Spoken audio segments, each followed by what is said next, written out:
Et au-delà de toutes ces questions qui ont été posées, ça aussi, est-ce que, par exemple, le plan volaille du Conseil régional s'inscrit dans cette volonté de transition écologique ou au contraire, ça va perdurer un système que certains dénoncent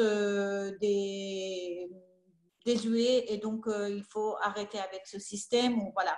Donc Loïc, tu as la parole pour toutes ces questions qui ont été posées, avec aussi une question particulière pour toi sur une évolution institutionnelle. Est-elle souhaitable pour changer le modèle agricole? Sur l'évolution institutionnelle, pour faire vite, bien entendu que c'est souhaitable. Si le débat dans les mois qui viennent, c'est un débat encore entre les collectivités, on ne va pas s'en sortir. On peut effectivement réfléchir à un renforcement de nos moyens d'action en inventant une manière de faire nouvelle. Et le sujet de l'Assemblée de Bretagne a été posé en son temps et nous avons vécu un échec et nous avons des débats, des discussions, nous verrons comment les choses peuvent avancer.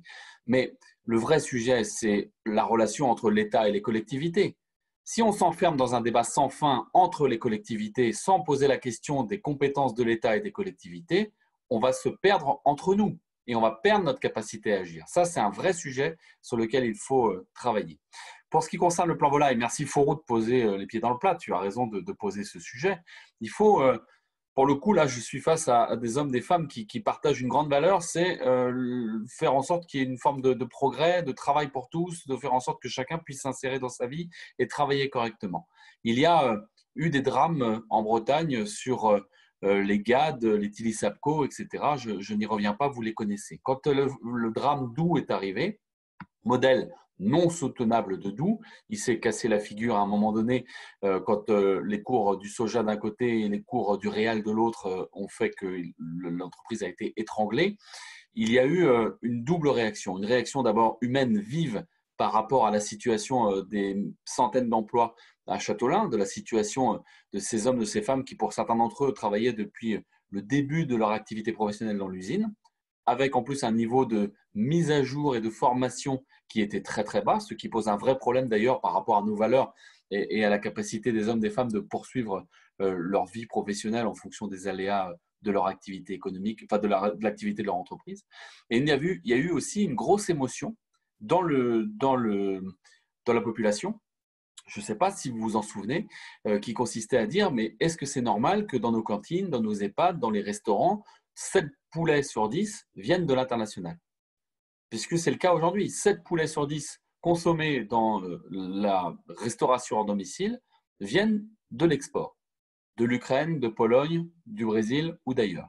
C'est un vrai sujet. Et à l'époque, les médias, l'opinion publique avaient interpellé les élus sur le thème « Que faites-vous ? Il faut assumer et reprendre la main sur notre production de volaille. » La région a effectivement dit « On va s'en occuper et on change de modèle. Notre modèle n'est plus de faire de la volaille pour le grand export. Notre modèle, c'est de produire de la volaille, des protéines de volaille pour les Français, les Françaises, pour qu'ils mangent des produits sains, de qualité, tracés, produits chez nous. » Il y a deux modèles qui travaillent en parallèle. Le premier, c'est les éleveurs en bio, en label que nous accompagnons et on est très fiers d'en accompagner. Ils se développent sur le territoire régional et c'est très bien. Et nous y mettons des moyens importants avec des marques que l'on connaît, avec des acteurs que nous connaissons, des appellations que nous connaissons. Et puis, il y a effectivement des gros faiseurs qui sont présents sur le territoire, qui peuvent générer un débat entre nous. Et un débat, y compris sur la place de l'industrie agroalimentaire, la place de ces emplois d'ouvriers de production qui sont sur nos territoires. Et effectivement, ce sujet est posé et nous avons considéré que si nous voulions conserver des outils de production et conserver un minimum de production en France et non pas d'être dépendant de l'international, il nous fallait être en capacité d'avoir des élevages qui soient plus conformes à l'ambition que nous avons. Quand je dis plus conforme, c'est qu'on n'est pas capable du jour au lendemain de passer du modèle standard poulet doux export sans fenêtre avec des poulaillers sans sortie extérieure à un poulailler qui a été mis aux normes qui est intermédiaire entre la volaille label ou la volaille bio et le modèle précédent, qui est un poulailler avec des fenêtres, avec des sols qui ont été travaillés pour éviter les pododermites, avec des perchoirs, avec des parcours extérieurs, et qui effectivement génèrent des débats, mais qui doivent être posés parce que sinon, ça veut dire que tout simplement, on exporte notre production.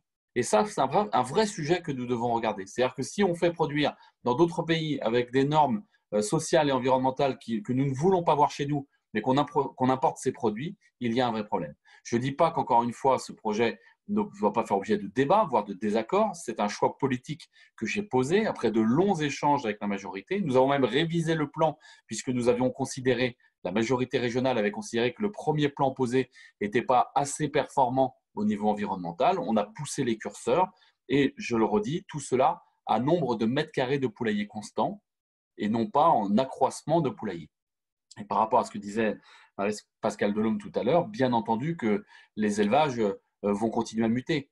Et d'ailleurs, nous l'avons vécu tout au long des années passées. Les réglementations, elles évoluent et heureusement, il y a des paliers. Il y a ce sujet du soja, j'y reviendrai tout à l'heure. Il y a encore beaucoup de travail à faire. Mais il faut prendre le sujet dans la globalité, accepter certaines de nos contradictions et les travailler, accepter certaines complexités et les assumer. En tout cas, j'essaye de prendre ma part et de continuer le débat avec toutes les organisations syndicales, avec toutes les associations environnementales, avec les citoyens. Et à un moment donné, par l'éducation, mettre aussi le citoyen devant ses choix, mettre aussi le citoyen devant ses responsabilités, notamment dans ses actes d'achat, même si ce n'est pas forcément aussi simple. On le vit tous, on le voit tous.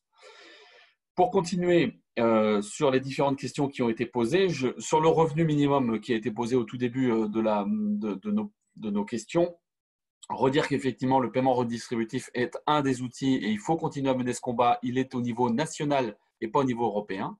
Il y a ce sujet du plafonnement par unité de travail sur les exploitations ou ce plancher par, là aussi, unité de travail. Ce sont des beaux outils que nous pouvons travailler pour permettre d'avancer sur ces revenus minimums. En tout cas, c'est les outils que nous pouvons avoir à notre main au niveau du Conseil régional de Bretagne. Sur les partenariats avec d'autres régions, ce sujet de la sortie du soja a effectivement fait l'objet de réunions avec la réunion Centre, avec la réunion Aquitaine, et les deux collègues présidents ont des envies de travailler avec nous sur ce sujet, de travailler à la production de protéines végétales pour nourrir le cheptel et travailler à des boucles vertueuses et à faire en sorte de s'extraire ou de s'affranchir des importations de soja. Effectivement, à cet instant, pour répondre à Ludovic Brossard, nous avons posé la ligne de 2040, mais c'est pour déjà poser un acte qui soit soutenable et acceptable par tous les acteurs. Quand je vous parlais tout à l'heure du port de Lorient, quand je parlais des différents acteurs économiques qui gravitent dans ce modèle économique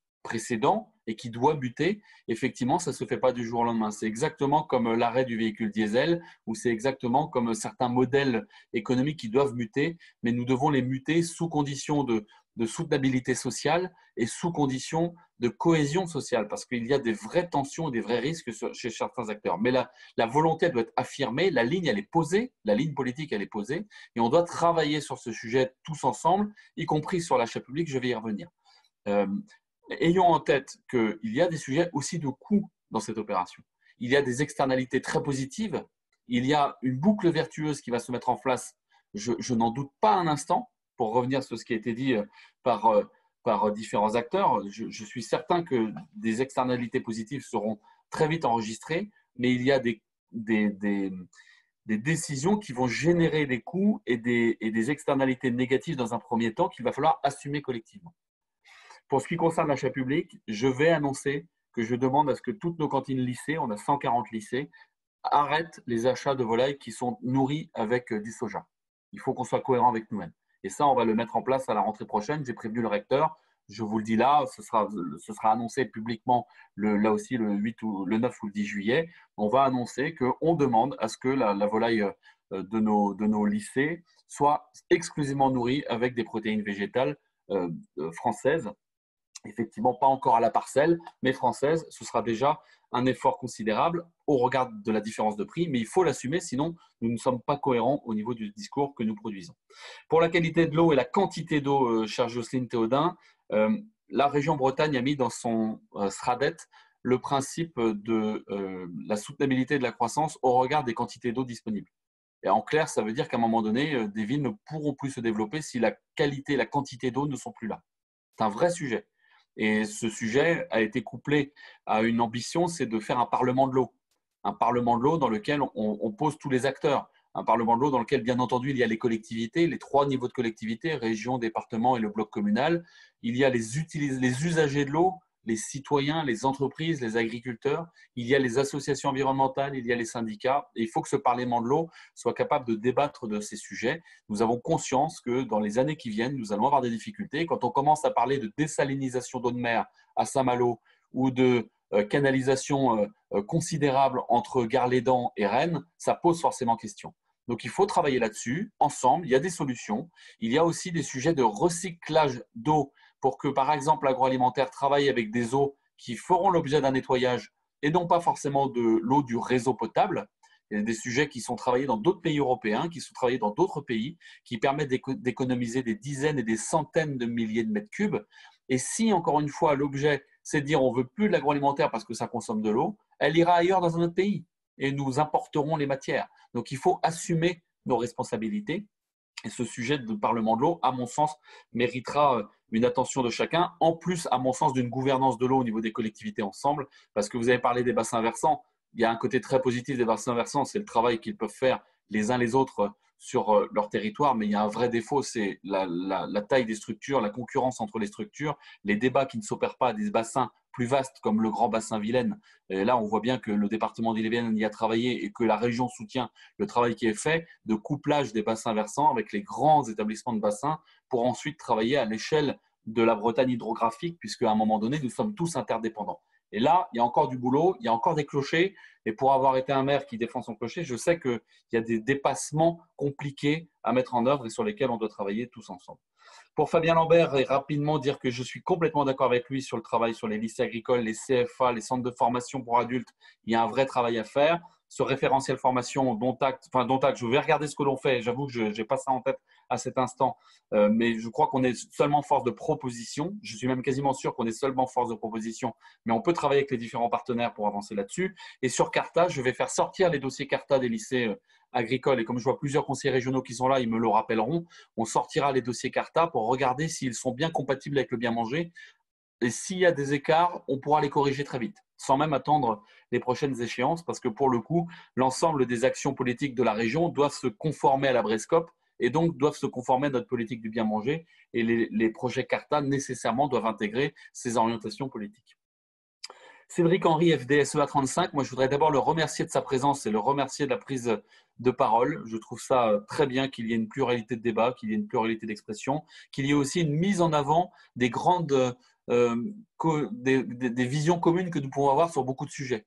C'est un vrai sujet sur lequel il faut appuyer parce que si sur les sujets agricoles, on n'est que dans la division et la tension entre les acteurs, on génère des crispations considérables qui abîment le débat, qui génèrent du mal-être dans toute une partie de notre population et qui en plus ne donne pas envie aux jeunes du tout de s'orienter vers ces métiers.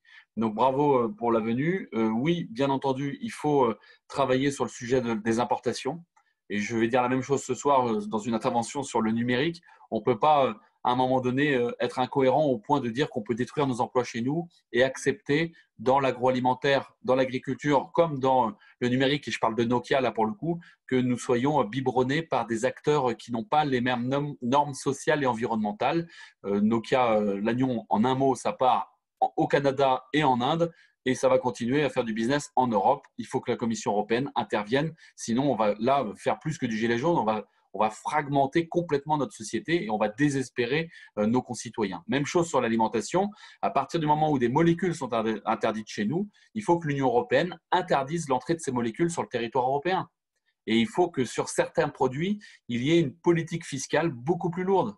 Je pense que c'est comme cela que l'on peut avancer sur le carbone, sur des productions qui abîment la biodiversité ailleurs sur la planète et sur des molécules ou des conditions de travail que nous n'acceptons pas. Eh bien, il faut que l'Union européenne ait la force de poser une ligne, de montrer qu'elle protège ses concitoyens. Nous sommes des citoyens européens et j'espère vraiment que l'Europe sera en capacité d'avancer là-dessus. En tout cas, là aussi, dans nos commandes publiques, il faut qu'on soit très rigoureux, qu'on utilise tous les leviers possibles. Et j'ai même envie de dire de temps en temps qu'on aille au-delà de ce qui nous est permis par la réglementation, quitte à ce qu'un juge administratif vienne nous taper sur les doigts. À la limite, ça fera peut-être avancer le débat. Et ça, c'est un sujet que nous aborderons avec les autres collectivités dans les mois qui viennent, notamment sur les grands achats de produits de nos régions et vis-à-vis des agriculteurs qui font le boulot remarquable qui est le leur. J'ai répondu sur les échanges entre les collectivités. Quelques éléments de réponse et j'aurais terminé pour les collègues qui sont intervenus tout à l'heure. D'abord, Mickaël Carnez, pour dire pas mieux, mais souvent avec Mickaël, je suis parfaitement d'accord, donc j'ai aucun doute. Et même chose pour Arnaud Platel. Il y a beaucoup d'actions à faire entre l'échelle intercommunale, l'échelle départementale, l'échelle régionale. Avançons là-dessus, à votre disposition, on en reparlera. Merci aux différents acteurs. Jean-Marc Thomas pour les prises de position sur le maintien bio. Je voudrais juste dire à Jean-Marc Thomas que la région Bretagne est fière d'avoir maintenu les financements sur le maintien bio au moment où le gouvernement a supprimé ces aides. Parce qu'effectivement, nous avons considéré que c'était indispensable. On a doublé l'arrivée, enfin, le nombre de bio sur la région Bretagne en 10 ans. On en est très fiers. Mais si on arrête les aides au maintien, c'est sûr que ça va retomber. Et ça, c'est un vrai sujet. On le fait sur notre budget. Je crois qu'on est la seule région de France à le faire sur notre budget. Et il faut de temps en temps le dire. Je me permets de le dire parce que de temps à autre, les caricatures ambiantes font qu'on aurait l'impression que nous ne serions que dans un type de production. Nous sommes très fiers de cette action et il faut la continuer, bien entendu, dans les années qui viennent. Attention aux prises de parole sur bio et conventionnel. Si je peux me permettre, ce sera quasiment la fin de mon propos. Je pense qu'il faut qu'on travaille un discours global sur l'agriculture sans là aussi trier les gentils, les méchants, les bons, les mauvais. Il y a des progrès à faire par tous. Il y a des modèles qui ne sont plus acceptables et plus soutenables dans nos territoires, il faut le dire, mais il faut emmener l'ensemble des acteurs vers du progrès sur l'ensemble des sujets. Il y a des sujets sur lesquels on peut faire des ruptures et aller vite. Il y a d'autres sujets sur lesquels il faut qu'on travaille dans le temps long. Et à chaque fois, bien entendu, avoir en tête, et c'est vraiment mon dernier mot, ce sujet de la souveraineté de l'autonomie alimentaire globale sur notre territoire et le sujet de l'intensité d'emploi. L'intensité d'emploi dans nos exploitations, et l'intensité d'emploi dans l'industrie agroalimentaire. C'est un sujet quand même qu'il faudra bien poser un jour, qu'il faudra débattre entre nous, parce que ce modèle-là est quand même un modèle qui représente des dizaines et des dizaines de milliers d'emplois disséminés partout dans nos territoires. Et si la gauche veut être cohérente dans ses actions, il faut qu'elle ait un discours clair et une vision claire de ce qu'elle veut faire dans ce domaine.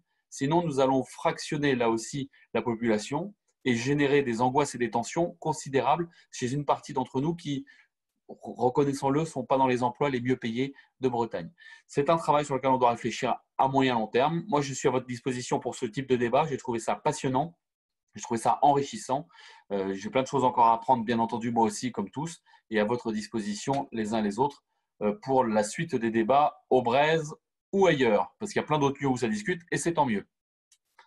Merci beaucoup Loïc pour la clarté de tes propos, mais aussi cet accent de sincérité et de passion qui engage tout le monde de participer dans ce débat encore plus. Je suis désolée auprès des participants qui ont posé des questions, mais vu l'heure, je vous donne rendez-vous parce que c'était le début d'un échange. Nous avons l'ambition de continuer ça à la rentrée pour qu'au final, nous puissions avoir une manifeste de Braise sur un certain nombre de sujets, dont ce sujet essentiel de l'agriculture, une position des socialistes bretons qui, j'espère, être partagée avec l'ensemble des forces de gauche. En tout cas, comme a dit Loïc, pour changer le regard, on a besoin d'échanger avec tout le monde. Notre souhait, ce n'est pas de cliver, mais c'est d'embarquer tout le monde pour un projet de société encore meilleur. Et donc, je remercie vraiment sincèrement les intervenants, les 3 intervenants, pour leurs propos, mais aussi l'ensemble des participants qui étaient pluriels. Merci à tout le monde. Et donc, je sais que c'est un samedi, vous avez des tas de choses à faire. Donc, je vous laisse avec votre famille et je vous donne rendez-vous à la rentrée pour la suite de notre séminaire de Braise. Merci encore et bon week-end.